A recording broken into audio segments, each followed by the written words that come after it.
रामकृष्णाय ते नमः।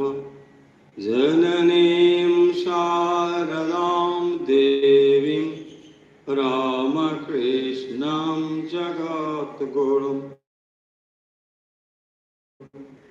तयो श्रुत्वा प्रणमामि मुहुर्मुहुः। नमः श्रीयतिराजाय विवेकानन्दसूरये सच्चित्सुखस्वरूपाय स्वामिने तापहारिणे। ঠাকুর মা স্বামীজির প্রিয় ভক্ত অনুরাগীবৃন্দ, আজকের অনুধ্যানে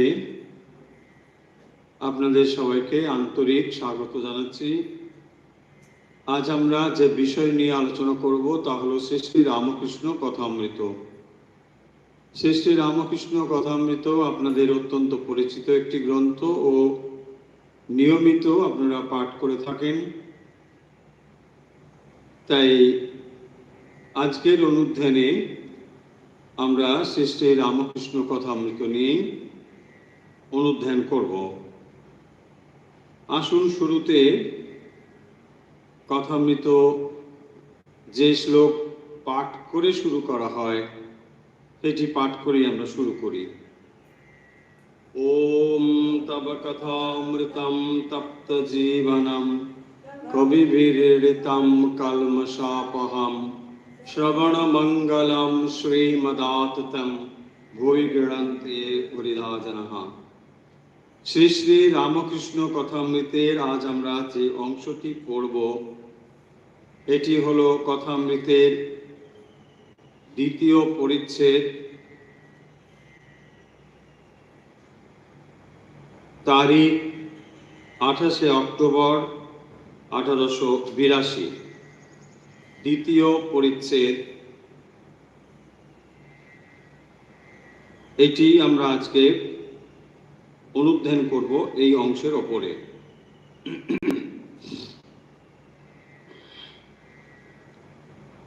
অধ্যায়টি শুরু হচ্ছে ভগবদ গীতার একটি শ্লোক উল্লেখ করে। আপনারা নিশ্চয়ই লক্ষ্য করে থাকবেন যে ভগবদ গীতায় মাস্টারমশাই এক একটি অধ্যায়ের শুরুতে ভগবদ গীতা থেকে প্রাসঙ্গিক শ্লোক উল্লেখ করেছেন। এর তাৎপর্য হল যে পাঠকের মনকে বিষয়ের সঙ্গে পরিচিত হওয়ার পূর্বে ভগবদ গীতার প্রসঙ্গ এনে যে বিষয় আলোচিত হবে তার মনকে যেন তিনি প্রস্তুত করে দিচ্ছেন। এখানে ভগবদ গীতার যে শ্লোকটি উল্লেখ করা হয়েছে তা হলো মাঞ্চ ইয়ো ব্যভিচারেণ ভক্তি যোগেন সেবতে সগুণান সমতিত্যৈতান ব্রহ্ম ভূয়ায় কল্পতে। এর অর্থ হলো মাম চ ইয়ো অব্যভিচারেণ ভক্তি যোগেন, আমাকে যারা বা যিনি অব্যভিচারেণ ভক্তি যোগেন, অব্যভিচারী ভক্তির দ্বারা অর্থাৎ অনন্য ভক্তির দ্বারা, একনিষ্ঠ ভক্তির দ্বারা, সেবতে অর্থাৎ ভক্তির দ্বারা উপাসনা করে থাকেন, সগুণান সমতিত্যৈতান, তাহলে তিনি কি করেন? তিন গুণের সমত্ব লাভ করেন ও ব্রহ্ম ভূয়ায় কল্পতে, তিনি তিন গুণের পারে যান, ব্রহ্ম ভূয়ায় কল্পতে অর্থাৎ সেই ব্রহ্মকে তিনি প্রাপ্ত হন।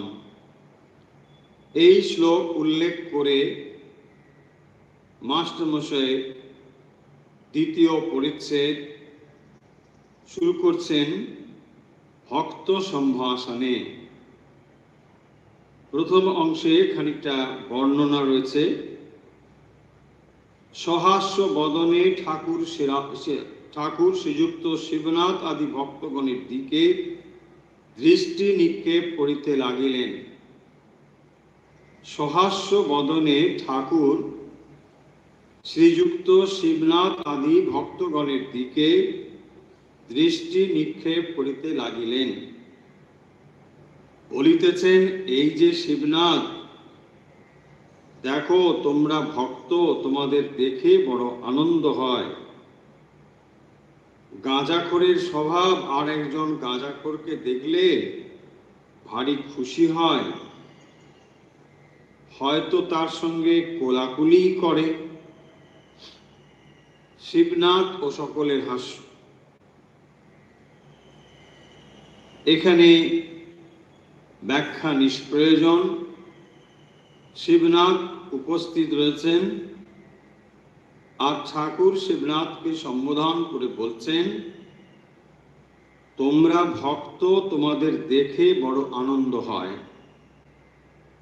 তাহলে আনন্দ কেন হয়? ভক্তদের ভগবান দর্শন করে আনন্দ লাভ করেন।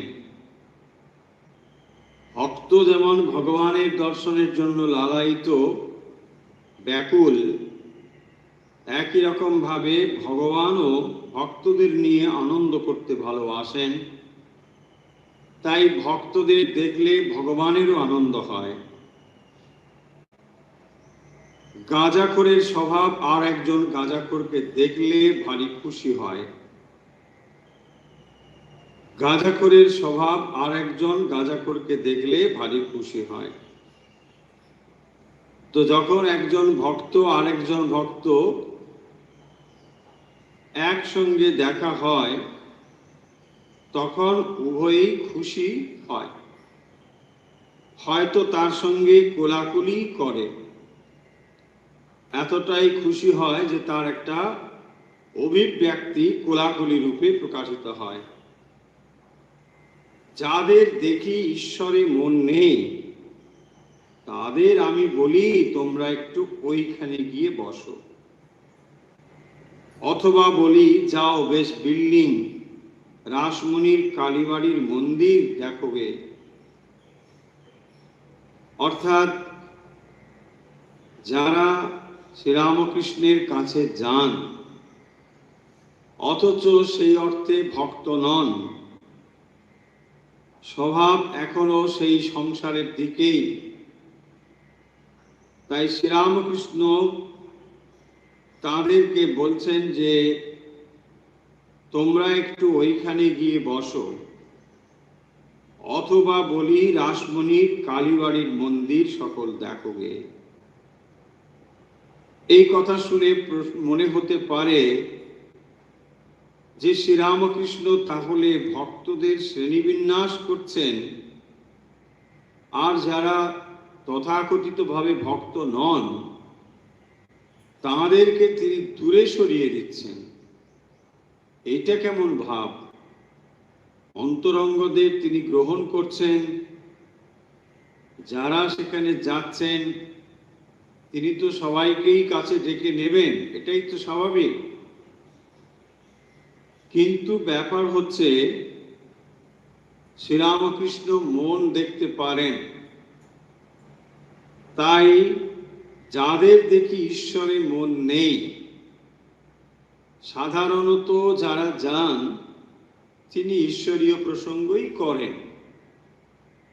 কিন্তু যদি এমন মানুষ থাকেন যারা এখনো এই সমস্ত কথা শুনবার জন্য প্রস্তুত নন, শ্রীরামকৃষ্ণ তো স্বয়ং ভগবান, সাধারণ মানুষ হিসেবে আমরাও অনেক সময় এরকম দেখি যে অনেক মানুষ যারা ঠিক প্রস্তুত নয়, এসেছেন কারো কাছে কোনো কথা শুনে চলো একবার ঘুরে আসি, খানিকটা এইরকম ভাব। যখন এসে দেখেন যে এখানে ভগবানের কথা হচ্ছে, তাড়াতাড়ি কি করে কেটে পড়ে যায় সেই অছিলায় কেটে পড়েন। তো তাদের আমরা জোর করে আটকে যদি রাখি কোনোভাবে, তাতে তাদের খুব একটা উপকার হবে বলে মনে হয় না। আর শ্রীরামকৃষ্ণ হচ্ছেন অন্তর্যামী, তিনি বুঝতে পারেন যে এদের জমি এখনো প্রস্তুত নয়। এসেছেন এখানে দক্ষিণেশ্বরে, নাম শুনে এসেছেন, একজন সাধক থাকেন, পরমহংস তার নাম, একটা নতুন মন্দির হয়েছে, কালী মন্দির, বেশ রমরমা ব্যাপার, ফলে চলো, অনেকে এভাবেই আসেন। সেখানে যে ভগবত ভক্তি লাভ করবার জন্য আসেন, ব্যাপারটা সেরকমও নয়। আমরা আমাদের সামান্য অভিজ্ঞতা থেকেও এটা দেখেছি। কেউ যদি মন্দির দর্শনে যায়, তার লক্ষ্য হবে মন্দিরে যাওয়া, সেটি না গিয়ে অন্যত্র ঘুরে ঘুরে ঘুরে ঘুরে এখানে ওখানে ঠেক খেয়ে খেয়ে অবশেষে অনিচ্ছা হোক ইচ্ছা হোক একবার মন্দিরে সেলাম করে কোনো রকম বিদায় নিচ্ছে। স্পষ্টতই হালচাল অবস্থা দেখে বোঝা যায় যে তারা প্রস্তুত নয়। যে প্রসঙ্গ থেকে কথা বলছি, মানুষের দোষ দেখা, এটি বিষয় নয়। বিষয় হচ্ছে যে তারা এই জিনিসটি যদি অপছন্দ করেন, তাদের ভালো না লাগে, তাহলে অন্য বিষয়েই তাদের দেখাতে হবে, কারণ এখনো তারা সেই বিষয়ে প্রস্তুত নন। ফলে সেটি হিতে বিপরীত হবে। তখন দেখবেন হয়তো শ্রীরামকৃষ্ণ সম্বন্ধে তার ভুল ধারণাই হবে, যে একটি মানুষ আমাকে বসিয়ে বসিয়ে কি সব বড়র বড়র কথা বলে, কোনো না আছে মাথা না আছে মুন্ডু, নিজেকে নিরাট একটা ভেবেছেন, আসলে তো করে কালী পুজোর, কালী মন্দিরে পুজো, তো এই তো একটা মানুষ, অথচ ভাবখানা যেন স্বয়ং ভগবান নেমে এসেছে। দেখুন তাতে কি হবে, ওই মানুষটির ক্ষতি হবে। তাই যে কথা থেকে এই কতগুলো বলা, তাই শ্রীরামকৃষ্ণ যে কাউকে বঞ্চিত করছেন তা নয়, তার কাছে সব কিছুই রয়েছে। তিনি নরেনকে দেওয়ার জন্য প্রস্তুত, যারা ত্যাগব্রত গ্রহণ করবেন তাদের জন্য দেওয়ার জন্য প্রস্তুত, শুধু প্রস্তুত নয়, উন্মুখ হয়ে রয়েছে।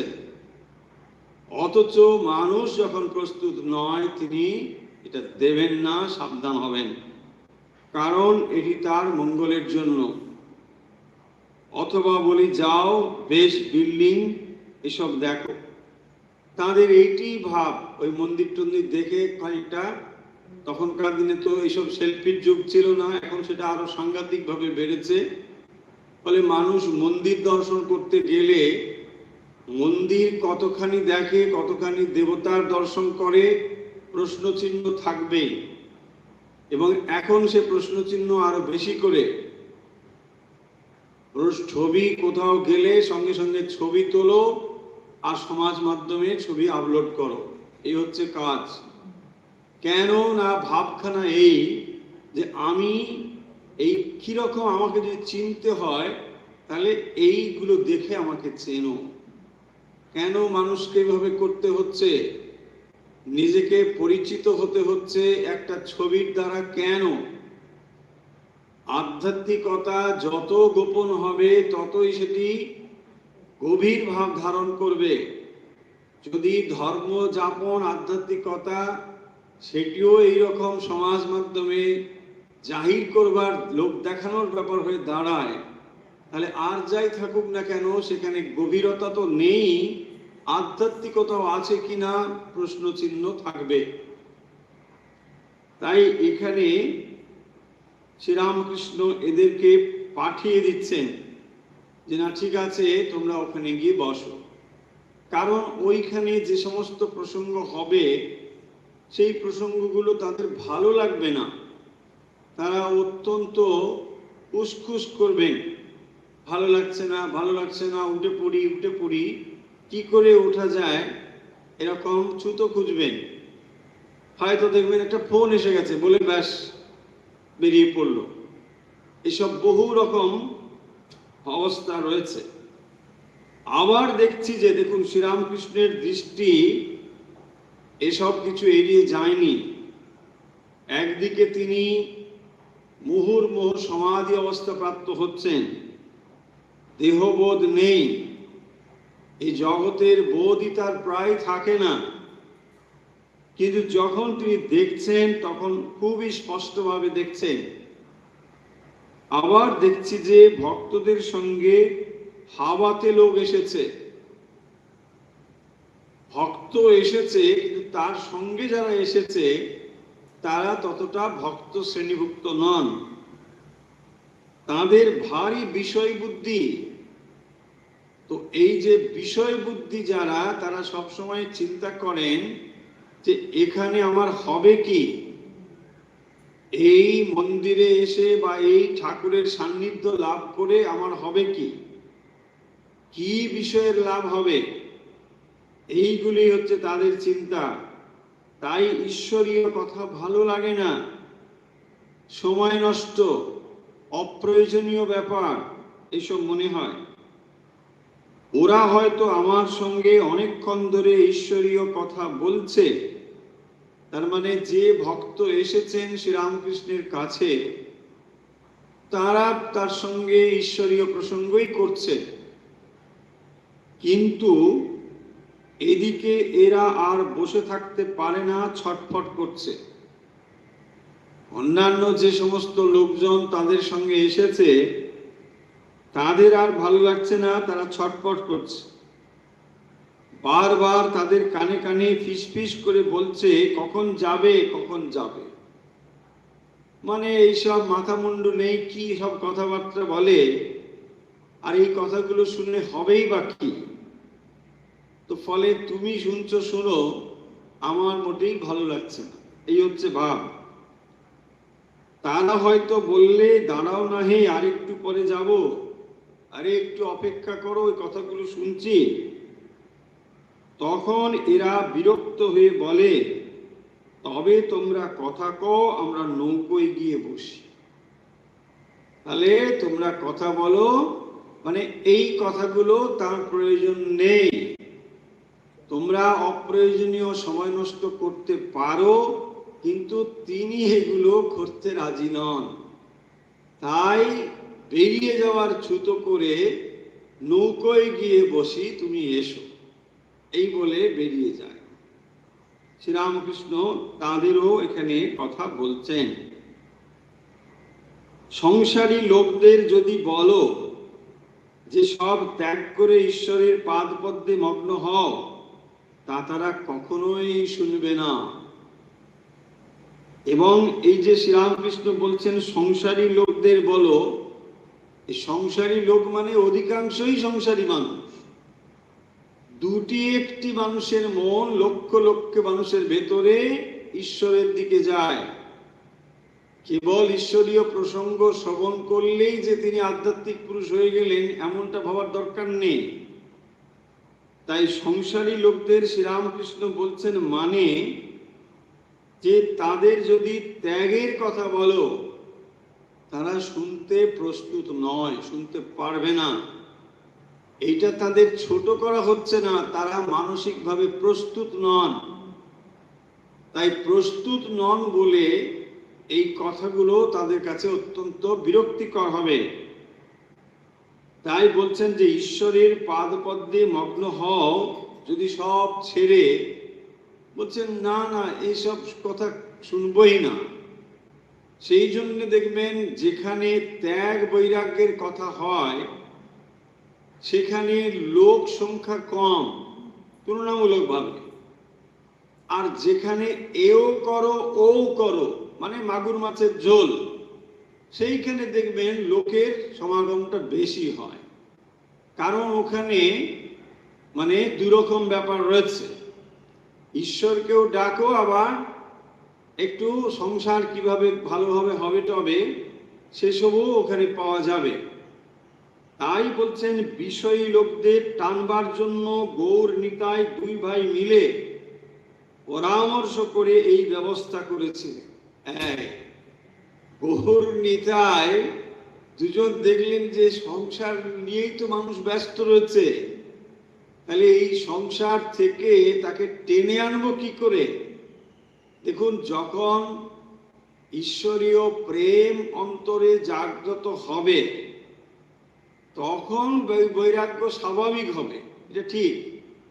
কিন্তু ঈশ্বরীয় প্রেম হয়ে যাওয়া তো অত সোজা কথা নয়।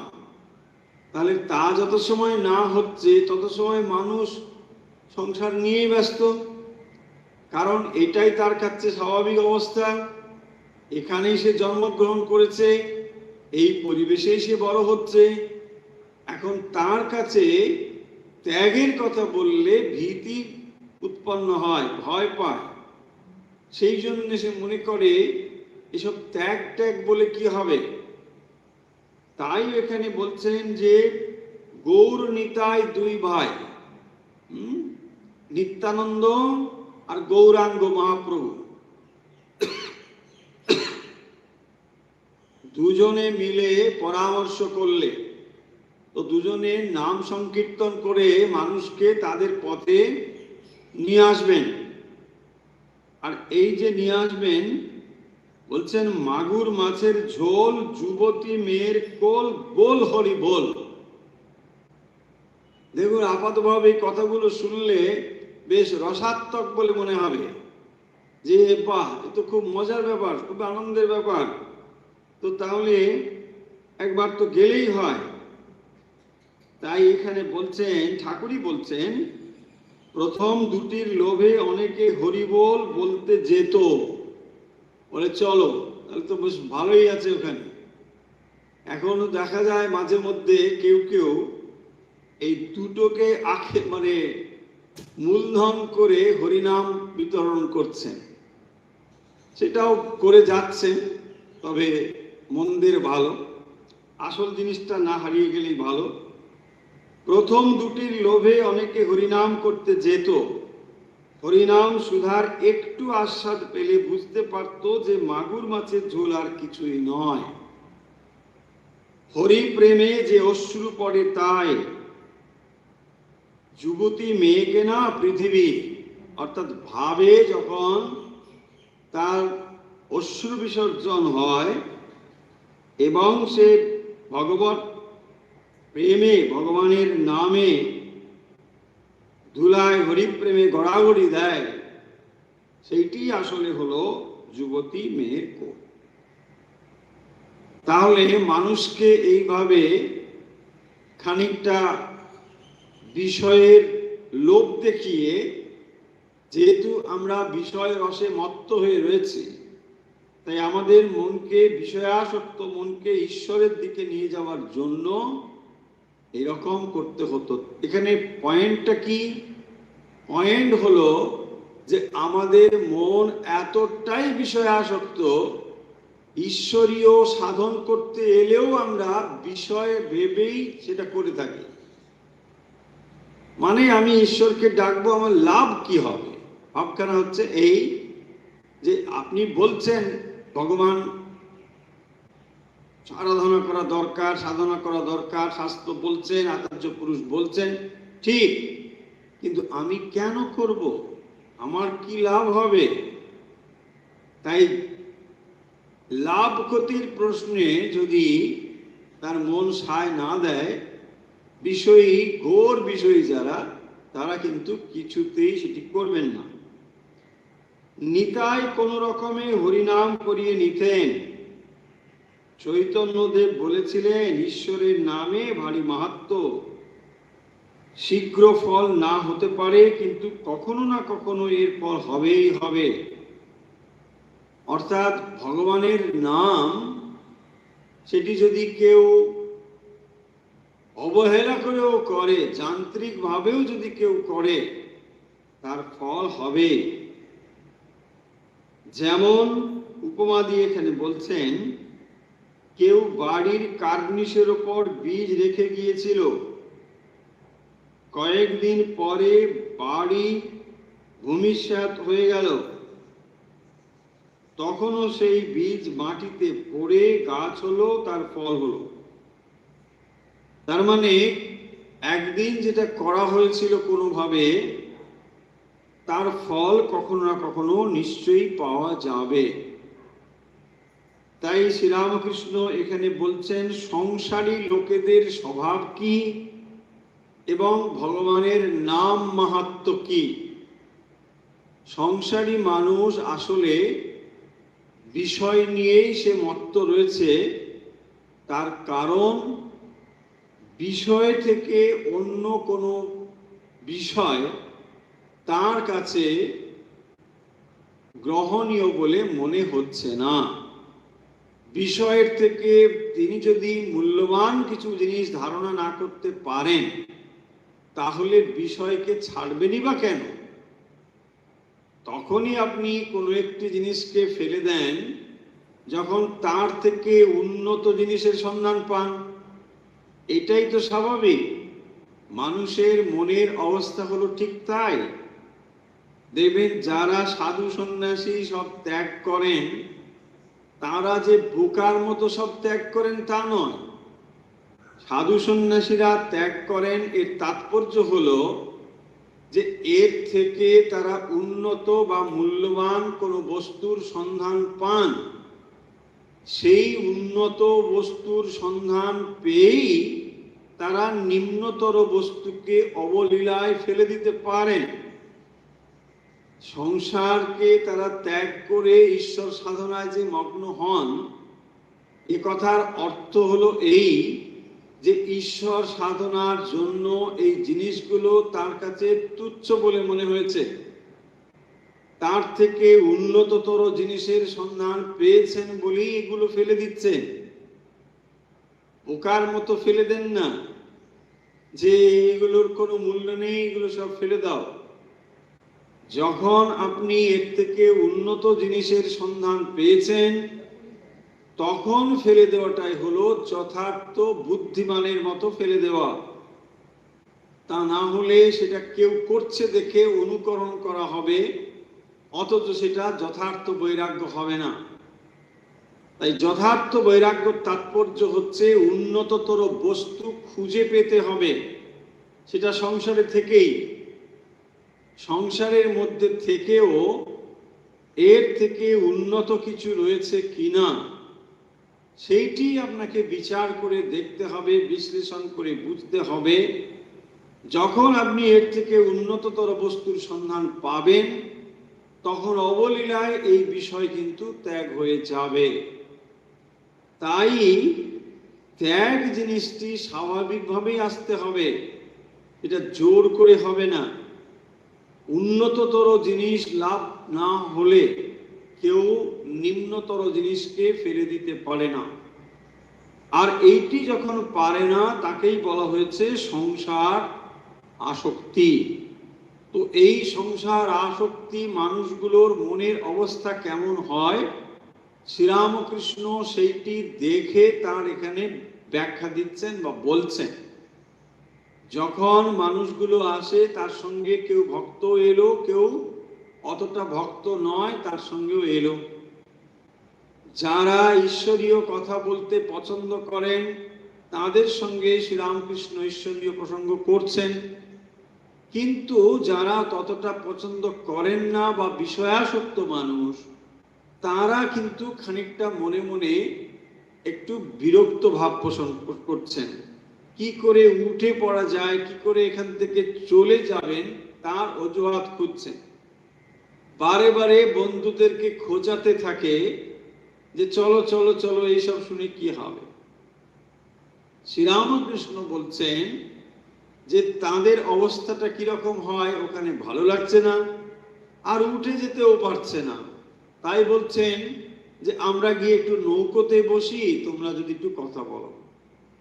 এখান থেকে এদের মনের ভাবটা শ্রীরামকৃষ্ণ ধারণা করতে পেরেছেন যে বিষয়াসক্ত মানুষ যারা, সেই জন্য তিনি তাদেরকে কি করতেন, পাঠিয়ে দিতেন রাসমণির মন্দির দেখতে। যাও যাও যাও, ওখানে একটু মন্দির টন্দির দেখ। তাড়াতাড়ি তো তারা খুশি হয়, ওখানে গিয়ে একটু মন্দির টন্দির দেখে চলে গেল। মানুষকে গিয়ে বলবে কোথায় গিয়েছিলে, অমুক জায়গায় গিয়েছিলাম, কি দেখলে, মন্দির দেখলে। দেখুন, এই তো হয়, সমস্ত জায়গাতে এই ঘটনা ঘটে চলেছে। খুবই সিরিয়াস ভাবে যারা গ্রহণ করে তার সংখ্যার কজন, বেশিরভাগই তো এই ধরুন বেলুড় মঠে কত মানুষ যায়, এই গরমের সময় বিকেল বেলায় দেখবেন হাজার হাজার মানুষ ওখানে ঢুকছে, সবাই ওখানে গঙ্গার পাড়ে গিয়ে একটু বসে হাওয়া খাচ্ছে। কারণ এইরকম ব্যস্ত শহরে থেকে কাছে এমন একটি জায়গা পাওয়াও তো মুশকিল। এখানে গিয়ে সবাই বসেছেন, ওই ঘাসের মধ্যে গড়িয়ে পড়ছেন, এসব হয়। আবার পাশাপাশি ওই মন্দিরে গিয়ে বসেছেন, জপ করছেন, ঠাকুরকে প্রার্থনা করছেন, যে কত কিছুই ঘটছে। ফলে এগুলো থাকবেই। সবাই একসঙ্গে একেবারে ঈশ্বর প্রেমিক গড়গড় মাতোয়ারা, এটা অত সহজ বিষয় নয়। তাই এখানে শ্রীরামকৃষ্ণ যে মানে ভক্তের প্রতি একরকম, অভক্তের প্রতি একরকম ব্যবহার করছেন তা নয়। তার ভেতরে এই প্রস্তুতিটুকু না হলে পরে এই কথাগুলোর মর্যাদা তিনি বুঝবেন না। দেখবেন কথামৃত যদি আপনি সত্যি আন্তরিক ব্যাকুলতা নিয়ে পড়েন, তাহলে এর ভেতরে অমূল্য সম্পদ খুঁজে পাবেন। আবার এই কথামৃত যদি ব্যাকুলতা ছাড়া পড়েন, তাহলে মনে হবে যে এগুলো কি শুধু একটা বই বাড়ানোর জন্যই বা বই টই লিখে প্রচার করবার জন্যই একটা কিছু কাণ্ড ঘটিয়েছে। ঠিক সুবিধার ব্যাপার এগুলো নয়। এই রকম কত রকম ব্যাপার রয়েছে এই জগৎ সংসারে। ফলে তখনই দেখবেন খাদ্য আপনার কাছে অত্যন্ত মূল্যবান বা অত্যন্ত উপাদেয় বলে মনে হবে, যখন অন্তরে খিদে রয়েছে। অন্তরে যদি খিদে না থাকে, আপনার কাছে ভালো খাবার দাবার নিয়ে গেলেও বলবেন এইগুলো কি, এগুলো লবণ নেই, ভালো সিদ্ধ হয় না, কি বিচ্ছিরি সারা। যদি খিদে পায় আপনার, তখন আর ওসব কি লবণ কম ঝাল বেশি ওসব আর কোনো প্রশ্ন থাকবে? এইটি হচ্ছে ব্যাপার। তাহলে বিষয়াসক্তি আর ভক্ত সংসারী মানে এই হলো তফাৎ। অর্থাৎ অন্য বিষয়ে যখন সে মশগুল হয়ে রয়েছে, তখন এই বিষয়গুলো তার কাছে একেবারেই ভালো লাগবে না। এটি শ্রীরামকৃষ্ণ বলছেন। যেমন সংসারীদের মধ্যে সত্য রজ তম 3 গুণ আছে, তেমনি ভক্তিরও সত্য রজ তম 3 গুণ আছে। হ্যাঁ, সংসারে মানুষ তার ভিতরে যেমন সত্যগুণ, রজগুণ, তমগুণ এসব, ভক্তির মধ্যেও এরকম রয়েছে। সংসারীর সত্যগুণ কিরকম জানো? দেখুন, এবারে যারা সংসারী মানে এখানে গৃহস্থ সংসারী, মানে এখানে আসক্ত সংসারী এরকম ভাবটা না। যারা আসলে সংসারী মানে সংসার আশ্রমে রয়েছে, মানে যারা গারস্থ ধর্ম পালন করছেন, তাদের কথা বলছেন। সংসারীর সত্যগুণ কিরকম জানো? অর্থাৎ যারা গৃহী অথচ সাত্ত্বিক গৃহী, সত্যগুণ অবলম্বন করে তারা রয়েছেন। বলছেন বাড়িটি এখানে ভাঙা ওখানে ভাঙা, মেরামত করে না। দেখুন, সত্যগুণ আর তমগুণ দুটো দেখতে একই রকম, তাই না? তাহলে যদি মনে হয় যে এই গুণগুলো মিলে যাচ্ছে মানে সাত্ত্বিক হয়ে গেলাম, ব্যাপারটা ঠিক তেমন নয়, ওটা তামসিক ভাবও হতে পারে। বলছেন বাড়িটি এখানে ভাঙা ওখানে ভাঙা। যারা ঘোর তামসিক তাদের ওই একই অবস্থা, এখানে ভাঙা ওখানে ভাঙা, অথচ কোথাও কোনোটা মেরামত করে না, কিছুই করে না, অলস। বলছে সময় কোথায়, সারাদিন কাজ, এত ব্যস্ত, এইসব ভাবেই চলে। ঠাকুর দালানে পায়রাগুলো হাঁকছে, ওঠানে শ্যাওলা পড়ছে, হুঁশ নেই। এই যে বর্ণনা, এগুলো সাত্ত্বিক যেমন তামসিকও তেমন। আসবাবগুলো পুরনো, ফিটফাট করবার চেষ্টা নেই, কাপড় যাই হোক একখানা হলেই হলো, লোকটি খুব শান্ত শিষ্ট দয়ালু অমায়িক, কারো কোনো অনিষ্ট করে না, সব ঠিক আছে, কিন্তু তিনি ঈশ্বর সাধনা করেন, এই ঈশ্বর নিয়ে থাকেন বলে এগুলোতে বেশি সময় দিতে পারেন না বা দেন না। এইটি যদি হয় তাহলে তাকে সাত্ত্বিক গৃহী বলা হবে।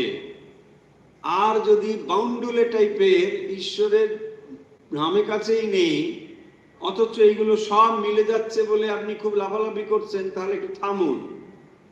বলছেন না এই তো সব মিলে গেল, দেখছি ঠাকুর যা বলছেন কথা মিতের সঙ্গে সব মিলে গেল, মিলে গেল, কিন্তু একটি জিনিস মিলছে না, সেই জিনিসটি হচ্ছে ঈশ্বরীয় প্রেম ভক্তি। ভগবানের জন্য সে রাত দিন এত সাধন ভজন করে যে খাওয়া দাওয়া আসবাবপত্র এইগুলোর দিকে তার মন নেই, তখনই এটা সম্ভব, তাকেই সাত্ত্বিক বলা হয়েছে। সংসারী রজগুণের লক্ষণ আবার আছে, ঘড়ির চেন, হাতে একটা আংটি, 2-3টে আংটি, বাড়ির আসবাব খুব ফিটফাট, দেওয়ালে কুইনের ছবি, রাজপুত্রের ছবি, কোনো বড় মানুষের ছবি, বাড়ি চুনকাম করা যেন কোনখানে দাগ না থাকে, নানা রকমের ভালো পোশাক, চাকরদেরও পোশাক, এমনি এমনি সব। হ্যাঁ, এটা হচ্ছে রজগুণের সংসারী ভক্ত, ঠিক বলা যাচ্ছে না, কিন্তু এরা এইভাবে ফিটফাট অর্থ উপার্জন করেন, তার বিরাট বৈভব আছে, এই হচ্ছে রজগুণের লোক। সংসারী তমগুণের লক্ষণ নিদ্রা, কাম, ক্রোধ, অহংকার, এইসব। ব্যাস, তাহলে সাত্ত্বিকতা এবং তামসিকতা দুটো দেখতে কিন্তু বাইরে থেকে একই রকম, কিন্তু সাত্ত্বিকতার ভেতরে রয়েছে ঈশ্বরীয় ভক্তি। আর ভক্তির সত্য আছে, যে ভক্তের সত্যগুণ আছে সে ধ্যান করে অতি গোপনে। তাহলে ভক্তিরও আবার সত্য-রজতম, এই সত্য-রজতম ভক্তির কিরকম, যে ভক্তের সত্যগুণ আছে সে ধ্যান করে অতি গোপনে, ধ্যান করে কিন্তু সেটা কেউ টের পাবে না। সে হয়তো মশারির ভেতর ধ্যান করে, সবাই জানে ইনি শুয়ে আছেন, বুঝি রাত্রে ঘুম হয়নি তাই উঠতে দেরি হচ্ছে, কিন্তু আসলে তিনি সারা রাত ধরে হয়তো জব করছেন। এদিকে শরীরের ওপর আদর কেবল পেট চলা পর্যন্ত, সাকান্ন পেলেই হলো, খাওয়ার ঘটা নেই, পোশাকের আড়ম্বর নেই, বাড়ির আসবাবের জাঁকজমক নেই। আর সত্যগুণী ভক্ত কখনো তোষামত করে ধন লন না। তাহলে ভক্তির সত্যগুণ মানে হলো যেখানে সত্যিকারের ভক্তি, লোক দেখানো ব্যাপার নেই, কারো কাছে জাহির করা নেই, তাই না? না হলে দেখবেন সব এখন ফেসবুকের দৌলতে মানে এমন সব লেখা থাকে ফেসবুকে বা অন্যান্য জায়গায়, মনে হবে যে কি ব্যাকুল। আরে তোমার যদি ব্যাকুলতা থাকে তো ফেসবুকেই ব্যাকুলতাটা কেন, অন্তরেই থাকুক না, তাই না? কি ভাব রে বাবা, তোমার এই করে আছি জীবনের ধ্রুব তারা, এটা ডিক্লেয়ার করবার কোনো মানে আছে? মানে আপনারা দেখুন, আপনারা কি করছেন জানি না, আমি জীবনের ধ্রুবতারা করে মানে আছি। আরে কি দরকার, করেছেন তো করেছেন, ভালো কথা, থাকুন। আমি দেখুন কাউকে আঘাত দিয়ে কথা বলছি ভাববেন না, কথা তো হচ্ছে আপনার অন্তরের ভাব যদি আপনি ওই রকম এত ওপেন প্ল্যাটফর্মে, এবং নট অনলি দ্যাট, ফেসবুকটা কোনো প্ল্যাটফর্মই নয়, মানে একটা আজে বাজে প্ল্যাটফর্ম, সেখানে আপনি আপনার মনের ভাবটা প্রকাশ করছেন যে হ্যাঁ, জুড়াইতে চাই বলে একটা কিছু লিখে দিলেন আপনি। মানে ভাবখানা এমন যে মানে সত্যি আপনার অন্তর এত ব্যাকুল হয়েছে। আচ্ছা, যদি অন্তর ব্যাকুল হয় তো ভগবানের কাছে প্রার্থনা করুন, ফেসবুক দেবতার কাছে কেন? ফেসবুক দেবতার কাছে কি আশা করছেন? ওখানে কি হয়? ওখানে কেউ বলবে সত্যি দিদি কি কথা বলেছো, আবার কেউ লাইক করে দিল, কেউ ডিসলাইক করে দিল। তো ঠিক কথা বলেছো মানে ব্যাপারটা কি হচ্ছেটা কি এতে? দেখুন, এই তো চলছে। একটা লাইন কেউ লিখে দিল, তারপরে সে মানে গড়গড় গড়গড় করে এই চলছে। মানে কি কি মানে অদ্ভুত ব্যাপার! এই করে ঘন্টার পর ঘন্টা মানুষ সময় নষ্ট করে দিচ্ছে, ভাবাই যাচ্ছে না এখন কি অবস্থা চলছে আমাদের। ভক্তির রজ থাকলে সে ভক্তের হয়তো তিলক আছে, রুদ্রাক্ষের মালা আছে ইত্যাদি। তার মানে ভক্তির একটা সাত্ত্বিক দিক আছে। সাত্ত্বিক দিকটা হলো সেটা মানে যত লোকচক্ষুর অন্তরাল একটা আড়াল রয়েছে, তার অন্তরের ভালোবাসা ঈশ্বরের সঙ্গে সেইটাকে সে প্রকাশ করতে চায় না।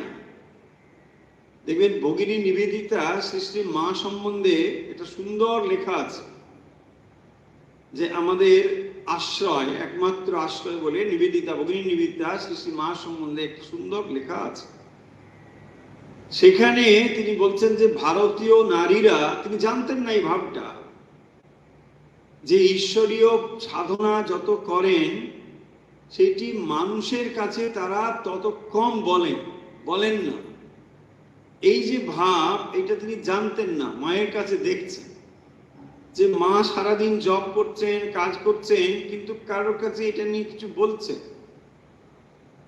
নিবেদিতা দেখে অবাক হচ্ছেন যে ভারতীয় নারীদের ভেতরে ইন জেনারেল তিনি বলছেন যে মানুষ আধ্যাত্মিকতা নিয়ে বা আধ্যাত্মিক অভ্যাস নিয়ে তার ব্যক্তি জীবনে সেটা বাইরে খুব একটা কিছু বলেন না। এটাই হচ্ছে সাত্ত্বিকতা, যেখানে আপনার আধ্যাত্মিক অভ্যাস নিয়ে আপনি লোকের কাছে ওপেনলি বলতে পছন্দ করেন না। সাত্ত্বিকতা হলো এটাই। তাই যে ভক্তের সত্যগুণ রয়েছে সে ধ্যান করে অতি গোপনে, নিজের মনের ভেতরে ভগবানকে সে সযত্নে লালন করে, তো সেটা বাইরে প্রকাশ করবার বিষয় নয়। আর বাইরে যখন আপনি প্রকাশ করে ফেলছেন, ভাবটা তখন কিন্তু অনেক বেশি হালকা হয়ে যাচ্ছে।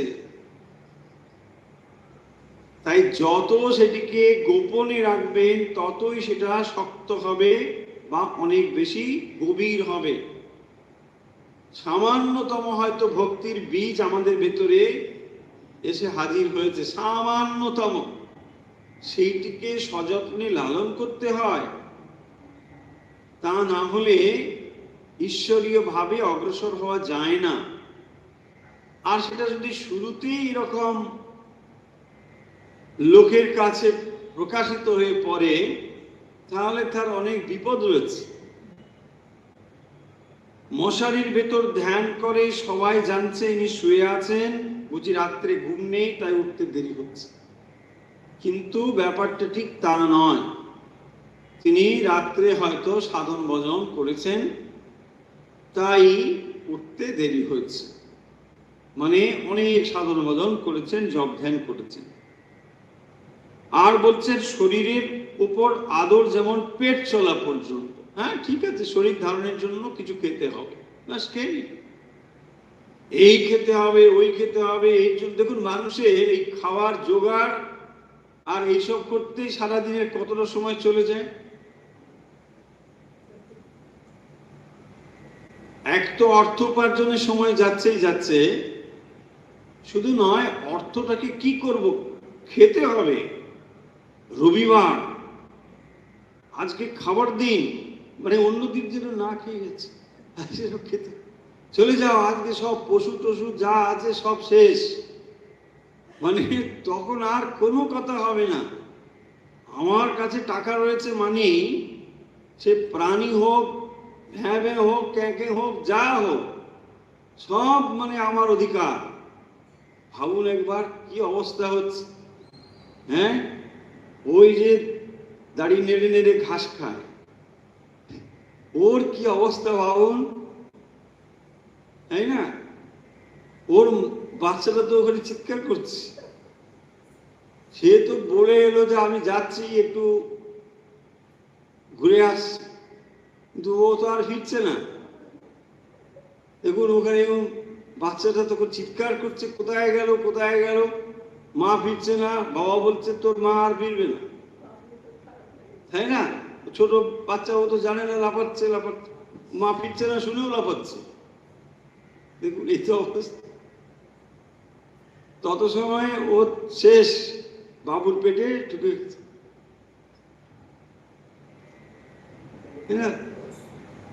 বাবু তখন রোববার এনজয় করছে, সানডে, সানডে মানে ফান্ডে, ব্যাস নিয়ে আসবে যত রকম যা পৌঁছে। পকেটে সব আছে না, সারা সপ্তাহ ধরে কত কষ্ট করে উপার্জন করেছে, কিসের জন্য? পয়েন্টটা দেখুন এখানে, সেই জন্য বলছেন পেট চলা পর্যন্ত সাত্বিকতা হলো এটাই, খেতে হবে, ঠিক আছে, চল। বাকি সময়টা তারা কি করবেন? ভগবানের জন্য দেবেন। তাই অত বেশি নিয়ে এটা চিন্তা ভাবনা করেন না। খাদ্য শরীর ধারণের জন্য, সেটা মানে লোভ পরিতৃপ্তির জন্য নয়। না জিহ্বা লোভ, এটা খেতে হবে ওইটা খেতে হবে, এইসব চলবে। সাকান্ন পেলেই হলো, মানে সামান্য কিছু খেটে ব্যাস ঠিক আছে, শরীর সুস্থ থাকলো, বাকি সময় সে ভগবানের জন্য দিতে পারবে। খাবার ঘটা নেই, পোশাকের আড়ম্বর নেই, যা কিছু একটা হলেই হলো, ব্যাস। মানুষের দেখুন এইগুলোতেই অধিকাংশ সময় চলে যাচ্ছে, এনার্জি সব ওখানেই শেষ। কি খাবে এই নিয়ে তো সারাদিন চিন্তা, ওই খাবারগুলো নিয়ে এসো, এটা বানাও ওই বানাও, ব্যাস। তারপরেই হচ্ছে পোশাক, কি পরা হবে। তাই এগুলো যদি আপনি সংযতভাবে ব্যবহার করেন তাহলে দেখবেন সময় প্রচুর রয়েছে আপনার হাতে। বাড়ির আসবাবপত্রেরও জাঁকজমক নেই। সাত্ত্বিক মানুষ যারা, তাদের ওইরকম অবস্থা, আর যেটা হলে না হলে হয়, ব্যাস এরকম, খুব বেশি একবারে জাঁকজমক নেই। আর সত্যগুণী ভক্ত কখনো তোষামত করে ধন লন না। তাহলে অতিরিক্ত ধনের প্রয়োজনের জন্য তোষামত করতে হবে। যদি অতিরিক্ত লোভ থাকে, অতিরিক্ত বিষয় ভোগের বাসনা থাকে, তাহলে কম্প্রোমাইজ আসাটা স্বাভাবিক কি না? সব জায়গায় আসবে বলছি না, সকলের আসবে বলছি না, কিন্তু আসার সম্ভাবনা তো রয়েছে। যদি আপনার ভেতরে এটা থাকে যে না আমি ও চাই না এগুলো, তাহলে আপনি বেঁচে গেলেন। আর যদি এগুলো থাকে, তখন দেখবেন বুঝে গেলাম যে আপনার এইগুলোর প্রতি দুর্বলতা। তাহলে অফিসে গিয়ে যেই বসলেন, ফাইলও এলো আর ওইগুলো এসে গেল, সই আপনি করতে বাধ্য। বলছে না আমি সই করবো না, না আরে ওখানে দেখুন একবার তাকে, আপনার সব প্রিয় জিনিস এসে গেছে। এটি এখানে বলছেন যে কখনো তোষামত করে ধন লন না,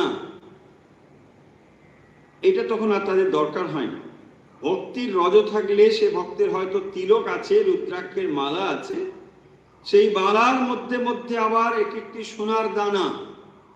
রজগুণের ভক্ত যারা, তার মানে একটা ডিক্লারেশন আছে, ভক্ত কিন্তু একটা লোক দেখানো ব্যাপার রয়েছে, যে দেখো যখন পুজো করে গরদের কাপড় পরে পুজো করে, কি অবস্থা!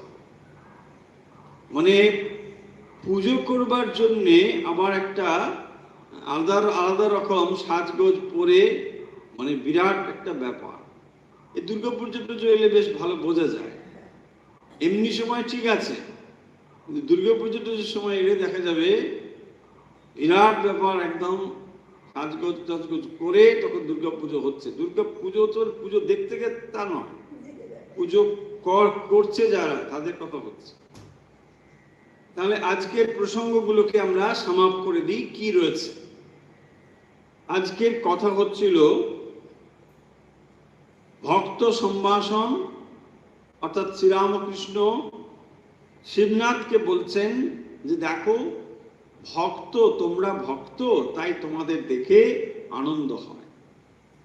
শ্রীরামকৃষ্ণ ভক্তদের দেখে যে আনন্দ হয় এটা তিনি বলছেন শিবনাথকে লক্ষ্য করে। আবার উল্টো দিকে যারা ভক্ত নন, অর্থাৎ যারা সংসার আসক্ত, সংসারী, তাদের লক্ষ্য করে বলছেন যে তাদের স্বভাবও শ্রীরামকৃষ্ণের দৃষ্টি এড়িয়ে যায়নি।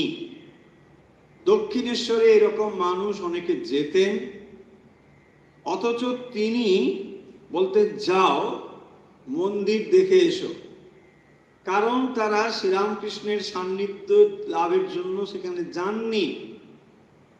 অথচ ওই দক্ষিণেশ্বর মন্দিরে গিয়েছেন, হয়তো কোনো বন্ধুর সঙ্গে গিয়েছেন, বন্ধু হয়তো ভক্ত, কিন্তু বন্ধুর সঙ্গে শ্রীরামকৃষ্ণের যে ঈশ্বরীয় প্রসঙ্গ সেগুলো তাদের ভালো লাগছে না, তাই উসকুস করছে কিভাবে উঠে পড়বেন। শ্রীরামকৃষ্ণ বলছেন যাও যাও মন্দির টন্দির দেখো, একটু মন্দির টন্দির দেখে ঘুরে টুরে চলে গেল। তার মানে মানসিকভাবে প্রস্তুত না হয়ে স্বয়ং ঈশ্বরের কাছে গেলেও আপনি তার মাহাত্ম্য বুঝতে পারবেন না। শ্রীরামকৃষ্ণের কাছে গিয়ে মানুষ মাদুলি চেয়েছে, শ্রীরামকৃষ্ণের কাছে গিয়ে মানুষ রোগ মুক্তির কথা চেয়েছে, বলেছে। ফলে বোঝাই যাচ্ছে যে দৃষ্টিভঙ্গি নিয়ে মানুষ সাধারণ একজন পূজারীর কাছে যায়, মাদুলি তাবিজ নিতে যায়, সেরকম ভাবেই তার কাছে গিয়েছে। তো তিনি সেভাবেই তাকে সাহায্য করেছেন, যাও এখানে এই দেখো গরু, ব্যাস। তাই এখানে খুব স্পষ্টভাবেই সংসারী মানুষের স্বভাবের কথা বলা হয়েছে, যে তাদের অবস্থাটা কিরকম, এতটাই বিষয়াসক্ত হয়ে রয়েছে যে ঈশ্বরীয় ভাব বললেও তারা শুনবেন না। আর প্রসঙ্গে এনেছেন সেই জন্য যে গৌর নিতাই, গৌরাঙ্গ মহাপ্রভু এবং নিত্যানন্দ মহাপ্রভু, এরা দুজনে ভগবত প্রসঙ্গ করতেন, মানুষকে তাদের দিকে সংকীর্তনের দিকে নিয়ে যেতেন, এই কথা বলে যে এখানে কি রয়েছে, মাগুর মাছের ঝোল, যুবতী মায়ের কোল, এইটি বলতে তাতে কি না বল হরি বল। অর্থাৎ এই আগের দুটো বিষয় মানুষের কাছে একটু লোভনীয় ব্যাপার, সেইটি শুনে মানুষ সেখানে হাজির হতো। এইভাবে বিষয়াসক্ত মানুষকে যে নিয়ে আসতে হতো ঈশ্বরীয় ভাবনার দিকে, সেটি তিনি এখানে উল্লেখ করেছেন। এর পরে যে প্রসঙ্গটি এসেছে সেটি হচ্ছে মানুষের ভেতরে যেমন সত্য রজ তম এরকম রয়েছে, ভক্তিরও আবার সত্য রজ তম রয়েছে।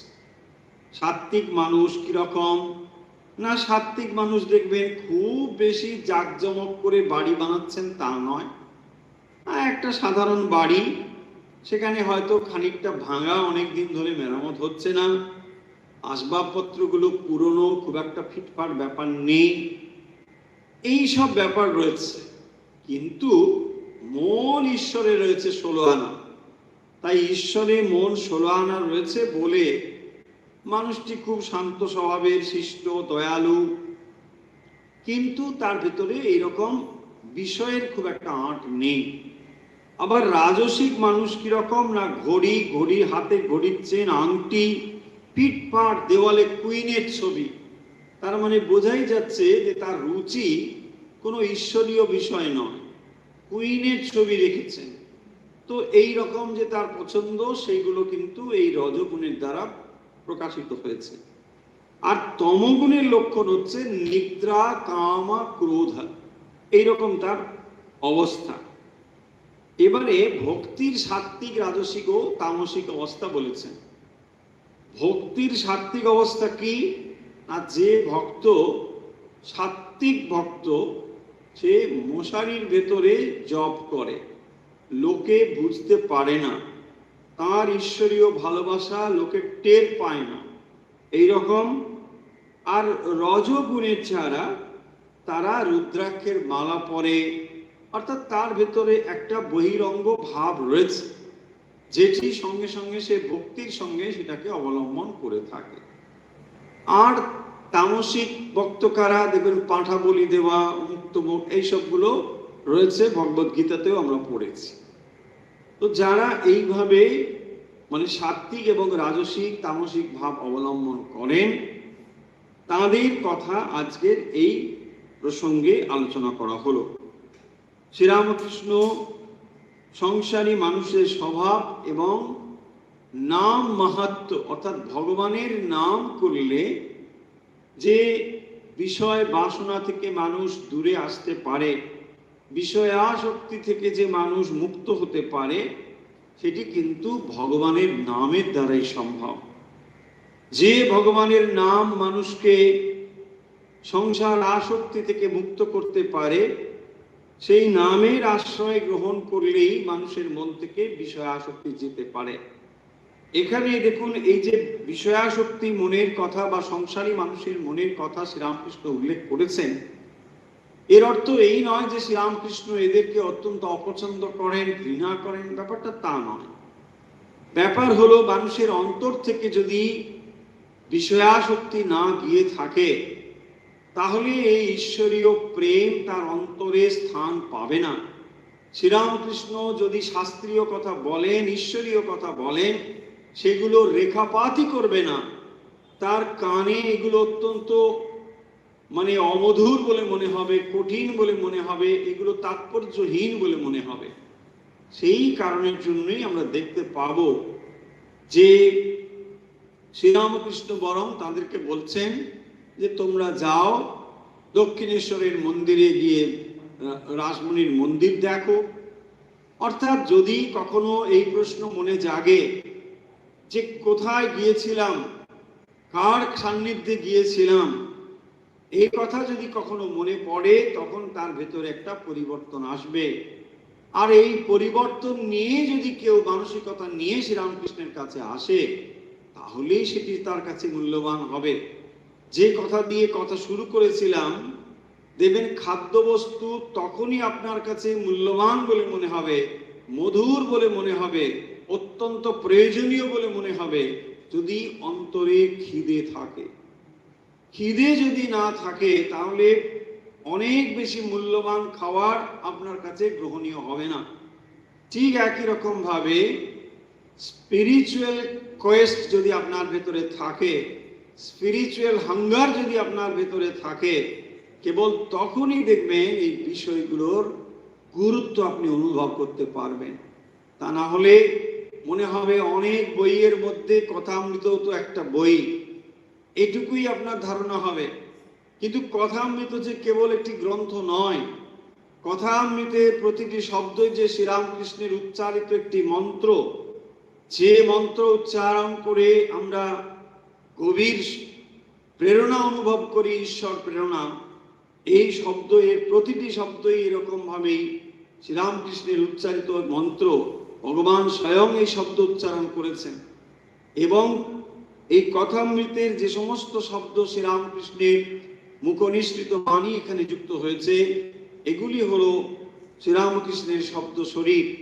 তাই এই গ্রন্থটিকে কেবলমাত্র একটি গ্রন্থ দৃষ্টিতে না দেখে শ্রীরামকৃষ্ণের বাণী রূপে যদি আমরা দেখতে পারি, তাহলে এর তাৎপর্য বা গুরুত্ব অনুধাবন করতে পারব।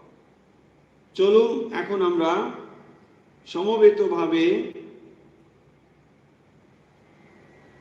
একটু ওঙ্কার করব এবং তারপর রামকৃষ্ণ শরণ। সমবেতভাবে ওঙ্কার। মেরুদণ্ড সোজা রেখে বসুন, চোখের পাতা বন্ধ করে দিন, হাত জ্ঞান মুদ্রা হাঁটুর উপর রাখুন, লম্বা শ্বাস নিন, শ্বাস ধীরে ধীরে ছেড়ে দিন, আবার লম্বা শ্বাস নিন, শ্বাস ছেড়ে দিন। এবার লম্বা শ্বাস নিয়ে একসঙ্গে করব ওঙ্কার।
হরি ওম তৎসৎ। ধীরে ধীরে চোখের পাতা মেলুন, হাত নাড়ুন, পা নাড়ুন, হাত দুটো ঘষে চোখে ও মুখে স্পর্শ করে দিন। এখন আমরা সমবেতভাবে করব রামকৃষ্ণ শরণম। তার আগে জানিয়ে দিই, আগামী রবিবার 22 তারিখ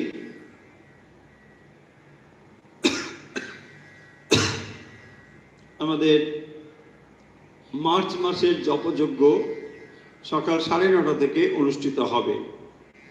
যে সমস্ত ভক্ত ও অনুরাগী অংশগ্রহণ করতে আগ্রহী, আপনাদের সবাইকে সাদর আমন্ত্রণ। আপনারা যথাসময়ে এসে উপস্থিত হবেন। আমরা হোয়াটসঅ্যাপ গ্রুপগুলোতে আপনাদের জানিয়ে দিয়েছি সময়সূচি এবং পিডিএফ আমরা যথাসময়ে আপনাদের কাছে শেয়ার করে দেব। আগামী রবিবার 22 তারিখ সকাল 9:30 থেকে আপনারা জপযজ্ঞে অংশগ্রহণ করতে পারবেন।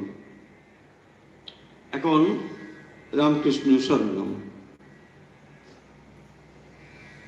রাম কৃষ্ণ শরণম, রাম কৃষ্ণ শরণম, রাম কৃষ্ণ শরণম শরণে। জয় জয় রাম কৃষ্ণ শরণম, রাম কৃষ্ণ শরণম, রাম কৃষ্ণ শরণম শরণে।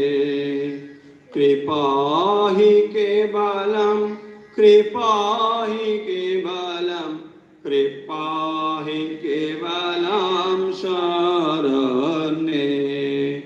কৃপা হি কেবলম, কৃপা হি কেবলম, কৃপা হি কেবলম শরণে। জয় জয় রাম কৃষ্ণ শরণম, রাম কৃষ্ণ শরণম, রাম কৃষ্ণ শরণম শরণে। শরণাগতোহম, শরণাগতোহম, শরণাগতোহম শরণে। শরণাগতোহম,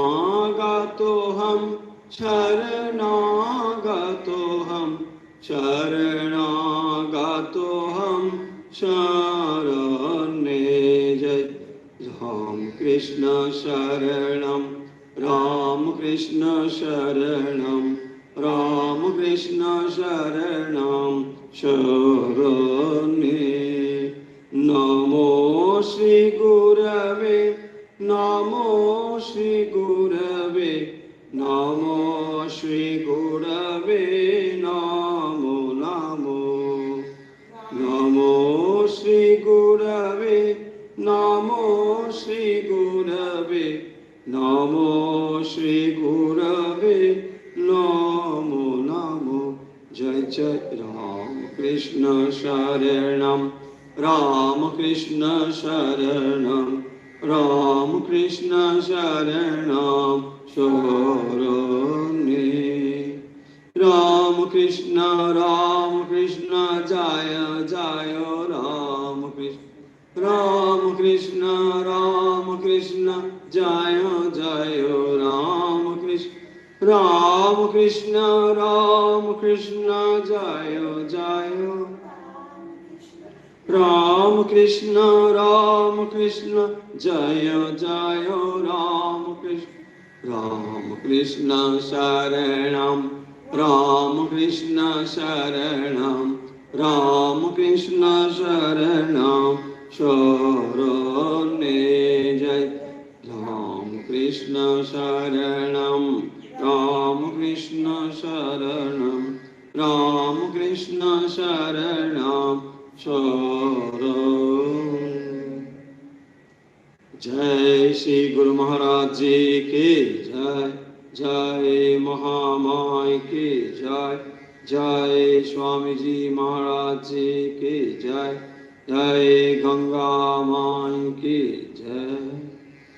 আজকের মতো অনুধ্যান অভ্যাস এখানে শেষ হলো। গতকালের প্রশ্ন ছিল সমাধি এবং সুষুপ্তির মধ্যে তফাৎ কি। সমাধি হলো যেখানে জ্ঞান রয়েছে, অবিদ্যা সেখানে নেই। আর সুষুপ্তি হলো যেখানে অজ্ঞান রয়েছে। তাহলে একটি অজ্ঞানজনিত অবস্থা আর একটি জ্ঞানের পূর্ণ অবস্থা, এই হলো দুটির মধ্যে তফাৎ। এখন সময় আজকের প্রশ্নের। আজকের প্রশ্ন হলো সাত্ত্বিক ভক্তের লক্ষণ শ্রীরামকৃষ্ণ যা বলেছেন তা কি কি। সাত্ত্বিক ভক্তের লক্ষণ শ্রীরামকৃষ্ণ যা বলেছেন সেগুলি কি কি। উত্তর পাঠিয়ে দিন হোয়াটসঅ্যাপে, আমাদের হোয়াটসঅ্যাপ নাম্বার 9903985960। তাহলে আজকের মতো বিদায় নিচ্ছি। যে যেখান থেকে আমাদের সঙ্গে যুক্ত রয়েছেন ঠাকুর মা স্বামীজির ভক্ত ও অনুরাগী, আপনাদের সকলের শারীরিক, মানসিক ও আধ্যাত্মিক বিকাশ প্রার্থনা করে যে প্রার্থনা আমরা নিত্য করে থাকি, আজও সেই প্রার্থনা করছি। সর্বেত্র সুখিনো সন্তু, সর্বে সন্তু নিরাময়া, সর্বে ভদ্রাণি পশ্যন্তু, মা কশ্চিৎ দুঃখ ভাগ ভবেৎ। ওম শান্তি, ওম শান্তি, ওম শান্তি।